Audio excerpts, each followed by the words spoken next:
वैसे हाथसुक कहूं, माड़ी रे, तेरे साथ एक छत के नीचे मैं एक दिन भी नहीं रह सकती, पर मेरी ईशानी, मेरी पोती के लिए तेरी शक्ल और वो सर्वन स्कॉटर मैं झेल लूंगी।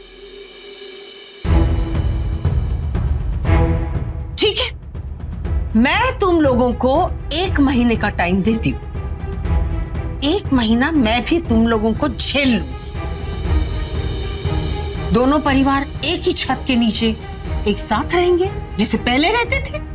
तो अब टाइम क्या लगा रही है? हाँ, जाओ जाके अपना बोरिया बिस्तर बांध लो और आ जाओ वहां। हाँ, आज ही।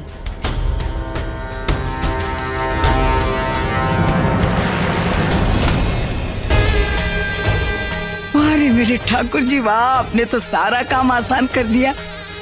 मैं अपनी ईशानी के साथ रहूंगी तो उसे अकेले इन जाहिलों को झेलना नहीं पड़ेगा, और उस रितिका से भी कोई खतरा नहीं रहेगा जिसने उसे उसकी माँ से अलग कर दिया। अरे चैतू, पहले बहू को जाने दो। आओ बहू, आओ। वाह, अरे आ गए तुम लोग। हाँ बा। सुखे रे बे। बस ये what I got for you, fashionable खाना। खाने का छोड़ो, रहने का सोचो। रहने का? हम रणवीर के घर रहने जा रहे हैं। RV house? बट वाइस? नो सवाल्स, जितना कहती हूँ उतना सुनो। अपना अपना सामान बांधो और निकलो, अब भी जाना है हमें। लेकिन बा, हम वहां बा। शादी के बाद पहली बार गुड न्यूज मिली है। लगता है ईशानी ने वहां कोई बड़ा गेम खेला होगा और बम्पर लॉटरी हमारी लग गई। हम बड़े घर में रहेंगे। तेरी बोलो ना, कृष्णा ने सुन लिया तो? ठीक है, चल वहां बात करते, चल इधर। चलो अच्छा है, इस बहाने मुझे ईशानी के और करीब रहने का मौका मिल जाएगा, जिससे मैं उसकी असलियत भैया को दिखा के भैया की आंखें खोल सकूंगी। हाँ, मैंने ही उन्हें यहाँ इस घर में रहने के लिए बुलाया है। पर अम्बा, हम लोग पारिक परिवार के साथ रहेंगे कैसे? तुझे तो पता है ना, जब वो लोग यहाँ रहते थे तो कितनी टेंशन बनी रहती थी। अब सब कुछ जानते हुए तूने उन लोगों को फिर से यहाँ रहने के लिए बुला लिया। अरे माँ, ईशानी की फैमिली यहाँ रहने के लिए आ रही है? हाँ बेटा, जब ईशानी की बा यहाँ आएगी तभी ईशानी यहाँ से बाहर जाएगी। उसकी बा ने ही बताया कि अगर ईशानी की याददाश्त वापस लानी है तो इस घर में वही पुराना माहौल बनाना पड़ेगा, वही पुराने दिन फिर से लाने पड़ेंगे। इसीलिए मैंने उसके पूरे परिवार को यहाँ बुला लिया, यहाँ रहने के लिए। बा ने कहा कि कोई सलाह दे, पर वो ऐसा कर क्यों रही है? आहा, रे माड़ी रे भाई, हमको यहाँ बुला के कोई हमारे स्वागत के लिए कोई नहीं आया। हमारा ठाकुर जी, हाँ हाँ।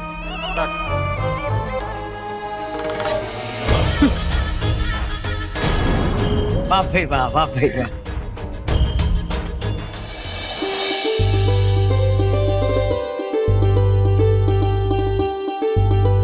काका सामान लीजिए। नहीं रणवीर, मैं उठा लूंगा। काका प्लीज, आपने पहले भी सैकड़ों बार अपना सामान मुझे दिया और मैंने उठाया। इस घर का वक्त बदल चुका है, पर आप लोग मेरे लिए नहीं बदले। आप आज भी मेरे लिए मोटा बाबूजी के भाई हैं। So please.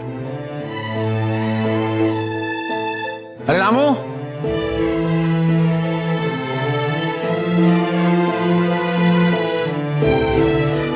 भाई ये सब क्या हो रहा है? तुझे क्या लगा इन दुश्मनों के बीच में तुझे अकेला छोड़ दूंगी? इतने बरसों तुझे पराया समझती आई, और अब मैं तुझे इतना प्यार दूंगी जितना मैंने हर्षद को भी नहीं दिया। माँ बात दीजिए, मैं ले जाती हूँ। अरे तू क्यों? नहीं बेटा, प्रतीक, हम सबका सामान ले ले, अंदर जाके ले। जी, कैसी ईशानी? मैं ठीक हूँ। कैसा? वैसे ही जैसे पहले था। अच्छा मैं तुझे बता देती हूँ कि सामान रखना कहाँ पर है। ओके। वाह मैं भी।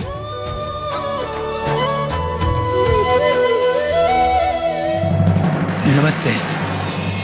आई आई आई, पहले तो मैंने कभी कहा नहीं, लेकिन आज कहती हूं, अपना ही घर समझो, आराम से रहना। हाँ,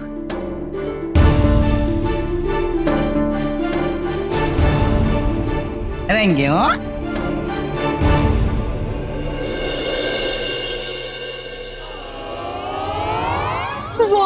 वाह, कहीं मैं डे ड्रीम्स तो नहीं कर रही हूँ? हम अपने घर में वापस आ गए। इस बार हम लोग को कौन सा रूम्स मिलेगा बा? वही पीछे वाला। ये मत भूल, अम्बा ने हमें यहाँ ईशानी की याददाश्त वापस लाने के लिए बुलाया, छुट्टियां मनाने के लिए नहीं। हम यहाँ तभी तक रहेंगे जब तक ईशानी ठीक नहीं हो जाती। समझे न? माला,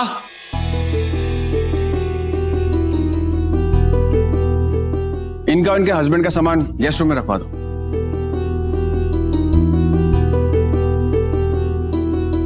देवर्ष यहीं पला पड़ा है, तो अगर देखा जाए तो यही तुम्हारा असली ससुराल है। तो यहां पर हक से रहना और खुश रहना।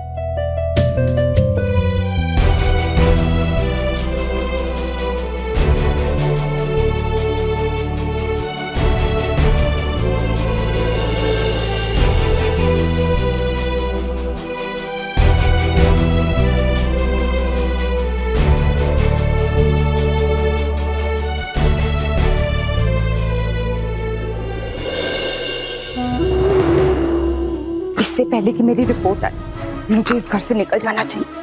अगर इन लोगों को पता चल गया ये बच्चा शर्मन का नहीं है, तो मैं तो कहीं की नहीं रहूंगी। मुझे पता है ये प्लान ईशानी का ही है, मुझे सबके सामने एक्सपोज करने का। इससे काम चल जाना चाहिए।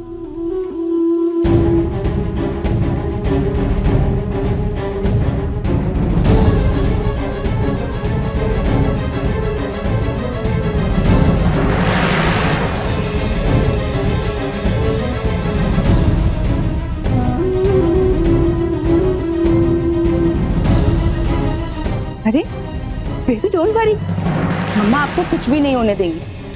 बस एक बार हम इस घर से चले जाएं, फिर सब ठीक हो जाएगा। हाँ, so don't panic, okay?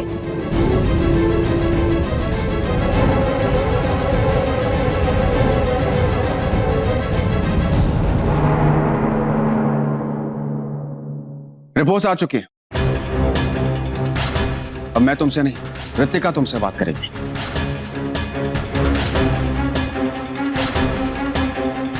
Ritika,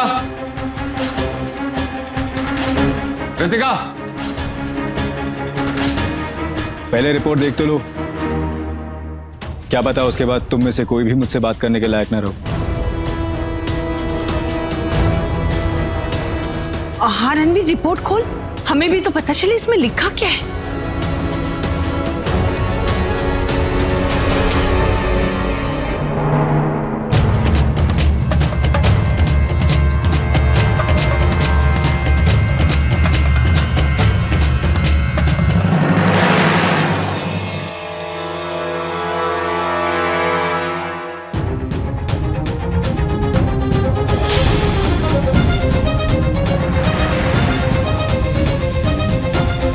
Ritika,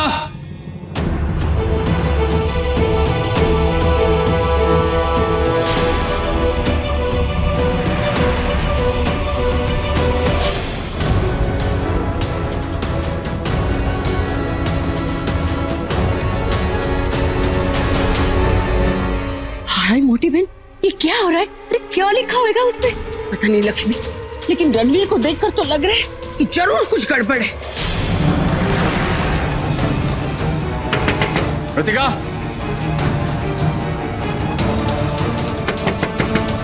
Ritika दरवाजा खोलो। ऋतिका,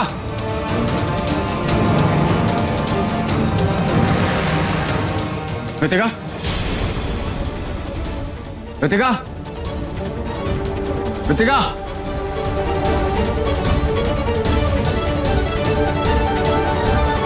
ये तो होना ही था, क्योंकि मेरे अलावा एक रितिका ही थी जो ये जानती थी कि उसका ये बच्चा मेरा नहीं है। इसलिए सच सामने आने से पहले ही भाग गई। धोखेबाज, पहले मुझसे झूठ बोला और फिर तुम लोगों से। झूठ तुम बोल रहे हो। पहले रितिका से बोला, फिर हमसे। रितिका के पेट में जो बच्चा है ना, वो तुम्हारा ही है। ये रिपोर्ट्स यही कहती हैं।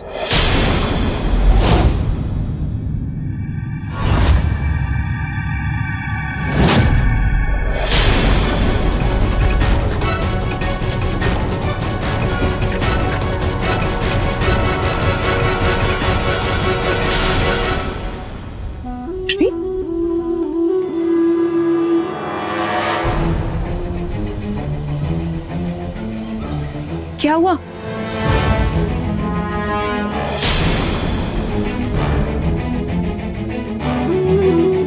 रिपोर्ट आ गई क्या? ये रिपोर्ट झूठी है, गलत है। I don't trust this report. ये बच्चा मेरा नहीं है। देखा अरविंद, इसीलिए मैं टेस्ट नहीं करवाना चाहती थी। जब रिपोर्ट आने के बाद भी इसने मुझे झूठा ही बोलना है, तो इस टेस्ट का फायदा ही क्या? बकवास बंद करो अपनी। तुम ये डीएनए टेस्ट इसलिए नहीं करवाना चाहती थी क्योंकि तुम्हें डर था कि तुम्हारी झूठ पकड़ी जाती। देखो, तभी तो ये अपना सामान बांधकर भाग रही थी।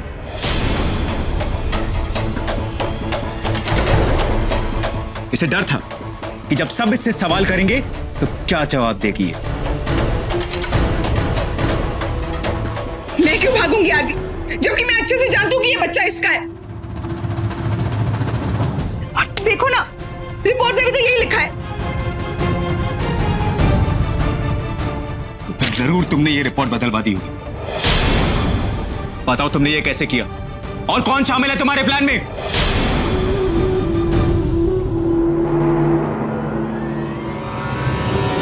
Mister tell me the truth. चिल्ला मत शर्मन। तुम मेरी पोल खोलना चाहते थे ना?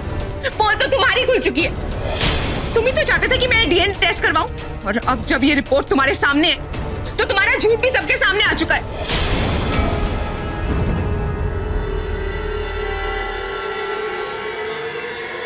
और मैं क्यों भागूंगी? ये सामान मैंने इसलिए पैक किया था क्योंकि मैं तंग आ चुकी हूँ सबको ये बताते बताते कि ये बच्चा किसका है।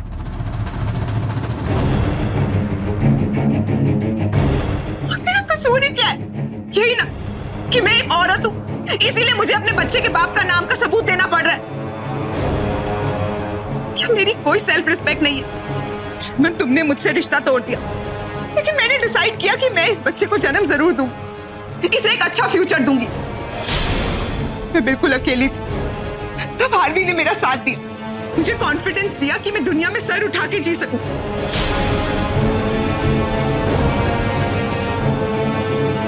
लेकिन तुम्हारी बहन से ये देखा नहीं गया। वो वापस आई और वापस आकर उसने मेरे पुराने जख्मों को फिर से कुरेद दिया।